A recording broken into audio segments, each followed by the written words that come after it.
Sugar کے مریض آم کھا سکتے ہیں، یہ ڈاکٹروں کے مختلف یعنی کہ وہ ہے گروپس ہیں، جیسے ایلوپیتھک، ہومیوپیتھک، نیچروپیتھی، تو ایکوپنکچرر، حکمت یونانی طب، تو اس میں مطلب نیچروپیتھی والے یہ کہتے ہیں کہ آم شوگر نہیں کرتا، اور تجربہ ہے کہ واقعی نہیں کرتا۔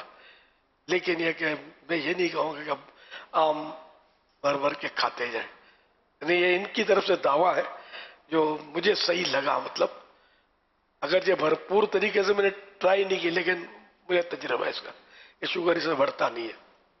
آپ 2 آم کھا لیں، 3 آم کھا لیں، پہلے شوگر ٹیسٹ کروا لیں، پھر 2-3 آم کھا لیں، پھر شوگر ٹیسٹ کروائیں، بڑھے گا نہیں۔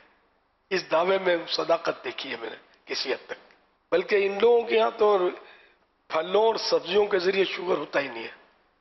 پھل کھاؤ، شوگر کھاؤ، کھجور کھاؤ، تاکہ بہت میٹھی ہوتی ہے، شوگر کے مریض کے لیے یہ الاؤ کرتے ہیں غالباً۔